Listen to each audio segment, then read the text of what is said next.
Iya, iya, iya. Kalau memang Fir'aun itu punya nama di masa lalu, maka di masa kini ini Firdodo. Ini satu gambaran pemimpin yang berperilaku munafik. Firdodo, gambaran pemimpin yang berperilaku munafik. Dan Sangat semoga Allah pembohong. subhanahu wa ta'ala menghancurkan sehancur-hancurnya para pelaku pembantaian 6 syuhada pengawal kami dan yang memerintahkannya, serta para aktor intelektualnya juga yang merestuinya, dan semua yang terlibat dalam pembantaian sadis dan brutal tersebut secara langsung maupun tidak langsung. Allahumma dammirhum tadmira waqtulhum badada wala tughadir minhum ahada ya qawi ya matin ya muntaqim amin ya rabbal alamin.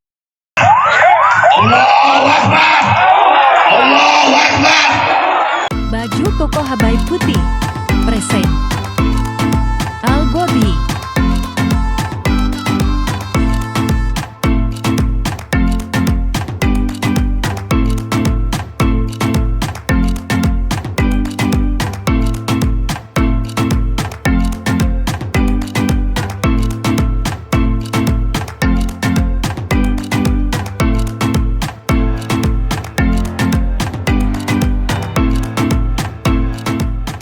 Assalamualaikum warahmatullahi wabarakatuh. Welcome back, selamat datang lagi di channel Babe Aldo bersama gua Babe Aldo, YouTuber rakyat biasa yang tetap santai, tetap sehat, dan jangan lupa ngopi. Bismillahirrahmanirrahim. Alhamdulillahirrabbilalamin. Wassalatu wassalamu ala sayyidil mursalin sayyidina Muhammad wa ala alihi washabbihi ajma'in.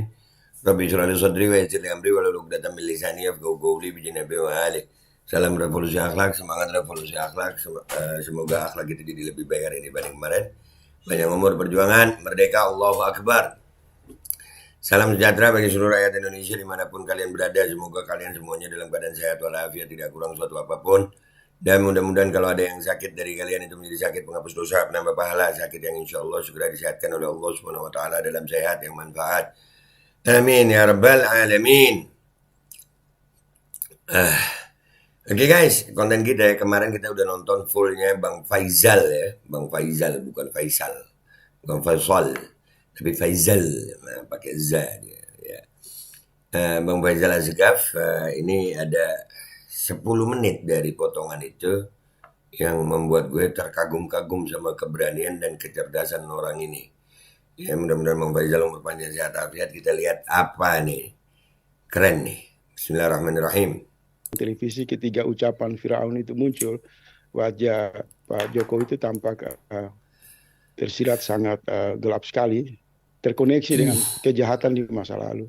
Sehingga saya kemudian Iya, iya, iya. kalau memang Firaun itu punya nama di masa lalu, maka di masa kini ini Firdodo. Ini satu gambaran pemimpin yang berperilaku munafik. Firdodo, gambaran pemimpin yang berperilaku munafik. Sangat pembohong, dan seorang pembohong itu kan tidak bisa diwakilkan untuk berbicara tentang peradaban, keadilan, kejujuran, kebenaran, karena memang Munafik, pembohong.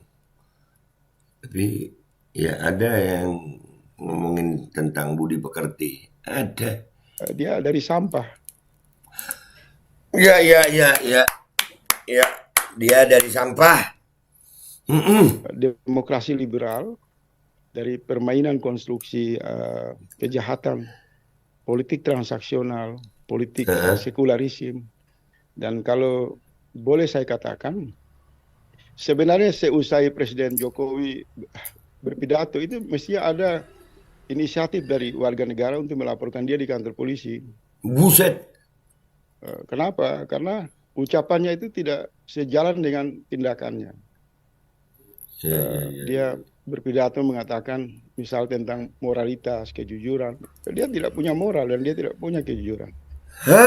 Dia tidak mencemaskan kehidupan bernegara yang semakin terjebak dalam wabah korupsi yang ganas. Sumber-sumber kekayaan alam kita dirampok, utang luar negeri kita menumpuk. Terus ya, saya berharap dan saya berdoa ada kaum intelektual aktivis datang ke kantor polisi terdekat melaporkan Jokowi dan menyerahkan semua pidato untuk diuji di kantor polisi. Apa benar ucapan dia itu sesuai dengan realita bernegara? Bentar dulu Bang Kalau ada yang bilang, kenapa nggak Bang Faisal yang lapor? Dan tim Bang Faisal, gimana itu Bang? Karena usai dia berpidato, hampir mayoritas suara di media sosial mengatakan pembohong, munafik. Semua yang Anda bicara itu bertentangan dengan realita, dengan situasi yang terjadi. Nah, kalau misalnya sebetulnya ada mungkin yang mau lapor ya Bang. Cuman ya sampai hari ini kan laporan ijazah tentang dugaan ijazah palsu itu kan malah yang melapor akhirnya yang kena Bang. Ya kan dalam kasus Gus Nur dan Bambang Tri itu kan begitu Bang. Masalahnya aparatnya juga Bang. seorang tokoh kritis berbicara dinilai oleh kekuasaan bertolak belakang dengan kenyataan, maka mereka kan melaporkan ke kantor polisi. Nah, harus ada juga timbal balik kalau presiden yang kerjanya berbohong, munafik, kemudian hanya 9 kali menggunakan pakaian adat yang tadi dibilang Mas Wahyu itu bagus, memberi kesan diskriminasi terhadap adat-adat yang lain kan, itu juga masalah. Jadi saya kira semua koreksi, kritik tajam dari para kaum intelektual senior saya, Prof. Daniel, Dr. Uwaib, Mas Wahyudi itu terwakili. Hanya saya mau izin berbicara sedikit begini. Pertama, saya bersyukur sebagai individu yang hidup di negara ini. Hanya 2 kali ikut upacara, dan itu di zaman sekolah dasar, SD, kelas 5 sama kelas 6. Jadi saya sungguh-sungguh bersyukur tidak pernah mengikuti satu protokol atau upacara yang serius. Bayangkan kita berdiri di matahari panas menghormat bendera. Kita disuruh nyanyikan lagu kebangsaan. Tapi pada kenyataan penyelenggaraan kekuasaan itu selama dan hampir sekarang ini ya, terjadi pada 70 tahun ini mengalami kemerosotan, kebangkrutan. Tuh. Kita dipaksa patuh sementara penyelenggara negara nggak mau patuh. Begitu ya Bang ya. Tuh. Kita disuruh nurut, kita dipaksa begini, ngikuti aturan yang kadang mengikat tak beralasan. Kenapa jadi lagu rap gue? Ya tapi itu benar. Tapi penyelenggara negaranya sendiri begitu. Gimana? Benar Bang Faisal? Sepakat? Menggilas kehidupan banyak orang. Jadi secara pribadi saya bersyukur sama Allah. Hanya karena dipaksa ikut upacara HUT kemerdekaan hanya 2 kali. Selebihnya setiap kali ada pidato baik di era rejim Soeharto maupun apalagi masa pemerintahan reformasi itu saya instruksikan di rumah matiin televisi itu. Karena saya udah bisa berkesimpulan akan hadir di sana Firdodo yang berbicara dengan bahasa penipuan saja. Kebohongan yang intinya hanya menghabiskan uang negara. Pertunjukan HUT kemerdekaan dari tahun ke tahun itu hanya untuk menghabiskan uang rakyat, hanya membuat rakyat terluka. Terlebih semua perangkat, semua fasilitas, semua kegiatan yang mereka lakukan itu sangat super mewah. Jadi kalau Jokowi mengatakan satu kata yang sangat sakral yang menggambarkan kejahatan, misal Fir'aun, memang praktek penyelenggaraan HUT kemerdekaan itu gambaran dari perilaku pesta-pesta kaum materialis, hedonisim. Benar. Di tengah derita rakyat yang sangat banyak. Dan dari tahun ke tahun kita melihat para penyelenggara negara, mereka tampil di televisi dengan pakaian-pakaian mewah, makanan-makanan enak, dengan seluruh dansa, pesta, oranya di hadapan rakyat yang sangat miskin. Jadi mau bicara peringatan kemerdekaan apa? Mereka memperingati perbudakan dalam konteks kekuasaan negara yang semakin amburadul, semakin jahat kepada rakyat. Nah ini bahasa rakyat, bahasa yang memang sebagai seorang kritikus saya harus bicara itu. Oleh sebab itu sering saya merenung, kita ini membuat satu negara yang membuat bangkrut sisi kemanusiaan kita. Karena dari sudut pemahaman dan keyakinan keislaman saya, Allah sangat meninggikan derajat individu manusia. Diposisikan sebagai pemimpin, khalifah di muka bumi. Diberikan alam semesta yang begitu luas dan kaya. Kemudian karena faktor manusia hidup bersosial, kemudian memilih konsensus bernegara, dan negara dan keyakinan keislaman kita itu menjadi kontraksi. Sebenarnya kalau ada satu sistem pendekatan politik untuk membubarkan negara melalui cara-cara yang damai, saya mendukung. Karena ini tidak dipertahankan lagi. Organisasi ini sudah dibajak oleh segelintir orang untuk memperkaya kehidupan mereka, memuluskan seluruh praktik mafia, praktik kejahatan korupsi, praktik penindasan dan penghinaan terhadap kehidupan manusia.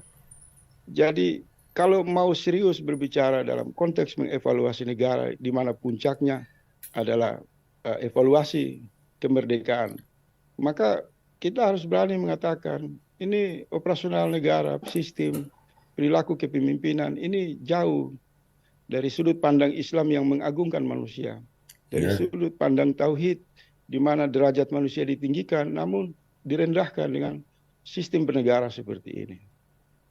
Jadi misal begini, kalau kita bicara prinsip kemerdekaan, kita tidak pernah merdeka.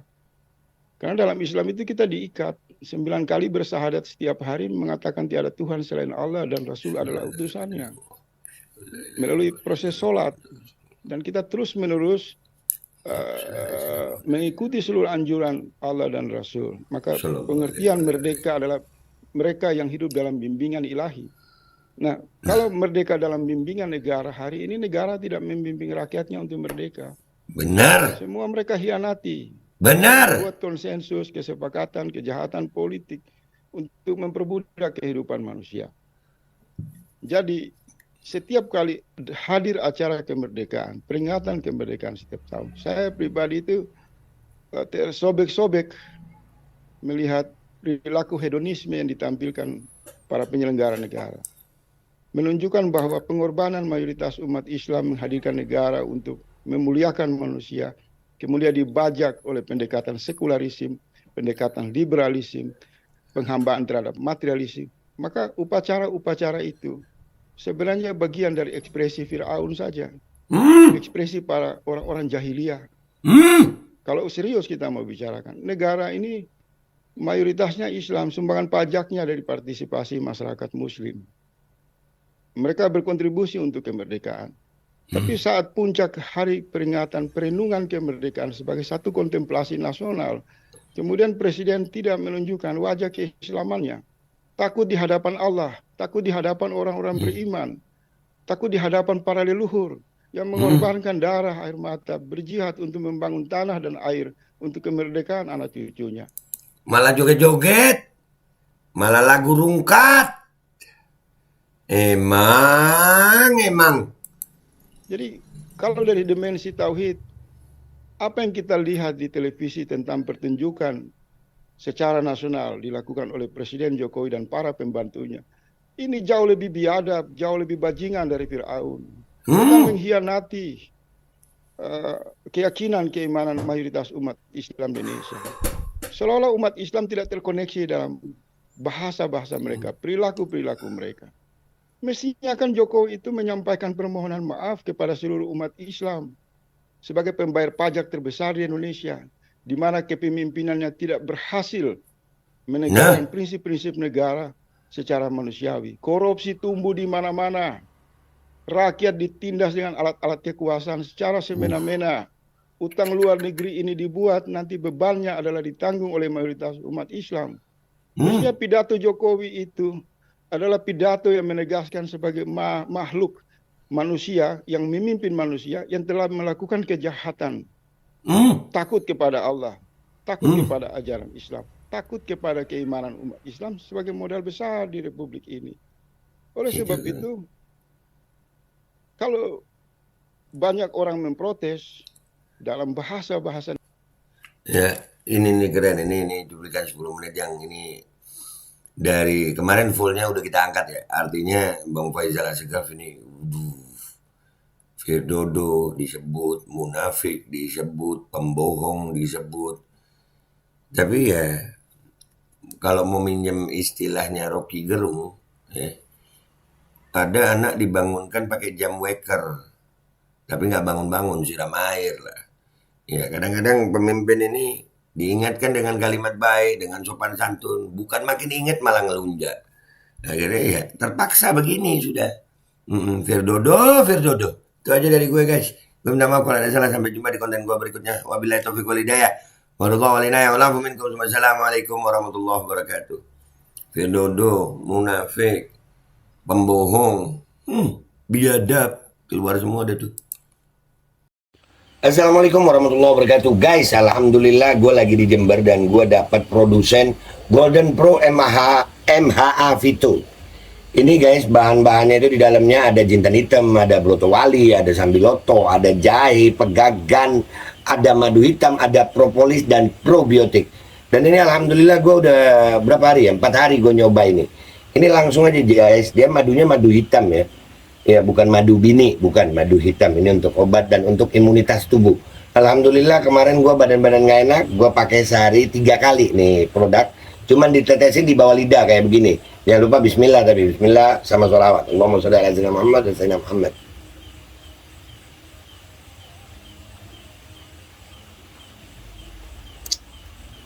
Dah begitu aja, sehari 3 kali. Kalian langsung hubungi nomor yang tertera di bawah ini. Ini insya Allah bisa membuat badan kita tahan terhadap segala macam infeksi dari luar untuk imunitas tubuh. Dah gitu aja, langsung pesan ya. Ini nomornya. Bismillahirrahmanirrahim guys. Sekarang ada babe rolen, babe roti molen. Roti ini dibuat yang pasti rasanya enak ya. Ada 3 rasa. Nih, ada pisang keju, ada tape keju, ada pisang coklat. Ini dibuat tanpa bahan pengawet dan melayani pesanan-pesanan kalian yang seputaran Jabodetabek, bisa buat nemenin ngopi, buat acara-acara boleh. Dan ini karena gue paling suka pisang keju, ini gue dulu yang nyoba nih. Nih dia tuh kayak crunchy gitu depannya tuh.